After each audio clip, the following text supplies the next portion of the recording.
Welcome back to another episode of History Junkie, where we dive deep into the lives of the greatest minds, influential figures, and unsung heroes from the past.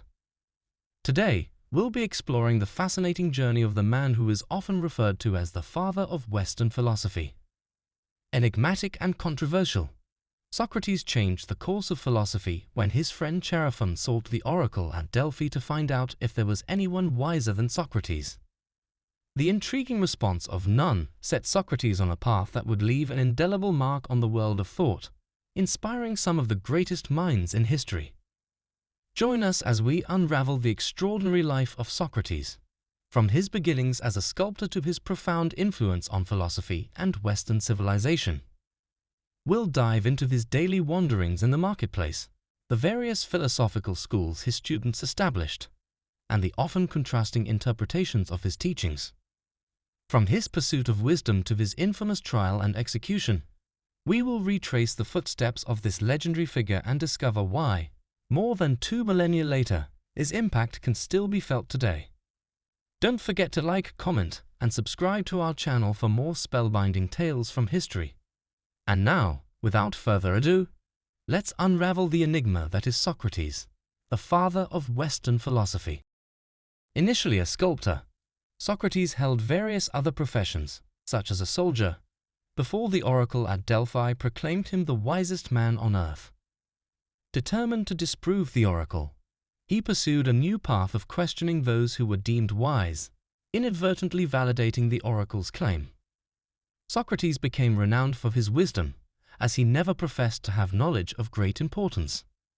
His most notable pupil, Plato, honored Socrates by founding a school in Athens and composing philosophical dialogues featuring his mentor.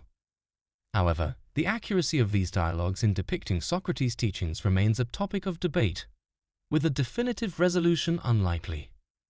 Plato's most distinguished student, Aristotle of Stagira, later tutored Alexander the Great and established his own school, spreading Greek philosophy, which had its roots in Socratic thought, throughout the known world during and after Alexander's reign.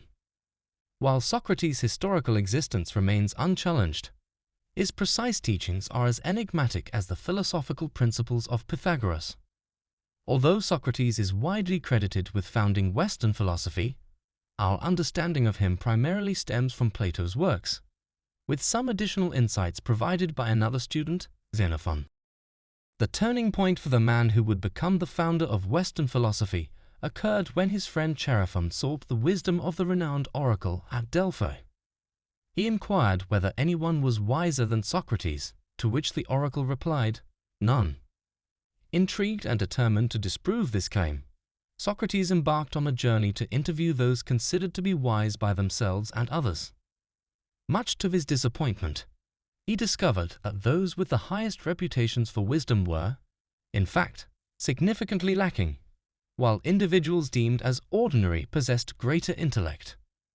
The young people of Athens found entertainment in observing Socrates as he challenged their elders in the marketplace. Soon enough, he had a group of young followers who, inspired by his teachings, set aside their initial ambitions in favor of pursuing philosophy.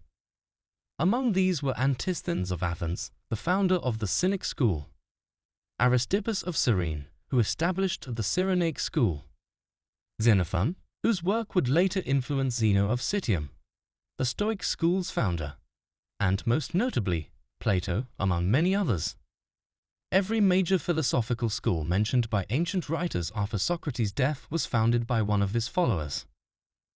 The variety among these schools is a testament to Socrates' far-reaching impact and, more significantly, the varied interpretations of his teachings.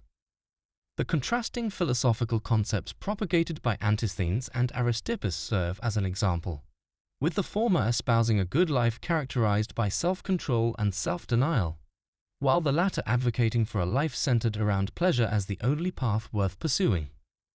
Arguably, Socrates' most notable contribution to philosophy was shifting intellectual pursuits from an emphasis on physical science toward a focus on abstract ideas, such as ethics and morality. Regardless of the variety of schools that professed to continue his teachings, all of them underscored some kind of morality as their fundamental principle. The fact that the morality advocated by one school was frequently denounced by another further highlights the distinct interpretations of Socrates' core message. Historically, scholars have depended on Plato's dialogues for insights into the real Socrates. However, Plato's contemporaries argued that he employed a character named Socrates to express his personal philosophical beliefs. Among those critics was supposedly Phaedo, a fellow student of Plato whose name became well known due to one of Plato's most impactful dialogues, and Xenophon, whose relics offers an alternative perspective on Socrates compared to Plato's portrayal. Regardless of the various interpretations of his teachings, it appears that Socrates' primary concern was how to lead a morally upright and virtuous life. Plato's attribution of the statement, "The unexamined life is not worth living," to him seems historically plausible, as it is evident that he encouraged his followers to think independently instead of blindly adhering to societal norms and widely accepted superstitions about the gods and proper conduct. Despite the differences between Plato's and Xenophon's representations of Socrates, both convey a man who disregarded social distinctions and appropriate behavior, and who engaged in conversations with women, servants, and slaves just as readily as with those from higher social classes. In ancient Athens, the concept of eusebia governed individual conduct. By defying the societal norms established by eusebia, Socrates managed to upset several influential figures in the city, who could then justifiably accuse him of breaking laws by disregarding these traditions. In 399 BCE, Socrates faced charges of impiety brought forth by Meletus the poet, Anytus the tanner, and Lycon the orator, who all sought the death penalty for his alleged crimes. The accusations stated that Socrates was guilty of denying the state's recognized gods, introducing new deities, and corrupting the youth. It has been speculated that these charges were driven by both personal and political motivations, as Athens was attempting to remove individuals associated with the recently overthrown 30 tyrants of Athens. Socrates had connections to this oppressive regime through his former student, Critias, who was considered the worst of the tyrants and believed to have been corrupted by Socrates.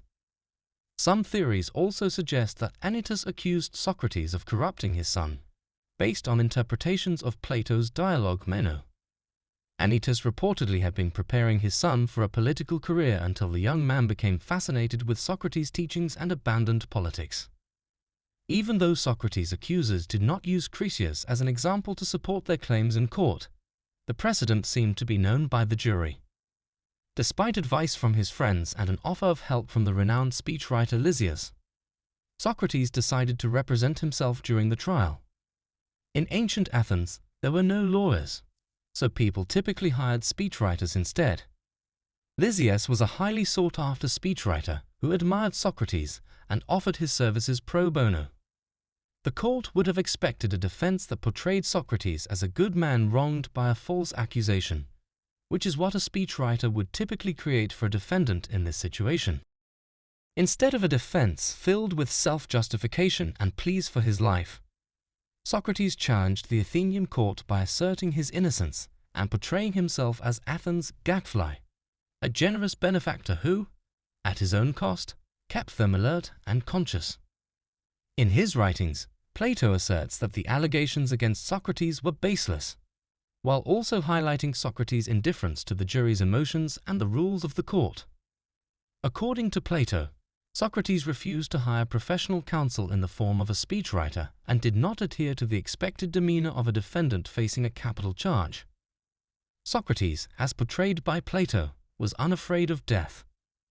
When asked to propose an alternative punishment to death, Socrates suggested that he be honored with complimentary meals in the Prytaneum, a place reserved for Olympic heroes. This proposition would have been seen as a grave insult to the dignity of both the Prytaneum and Athens. Those accused of capital crimes were expected to implore the court for mercy, not assume heroic praise.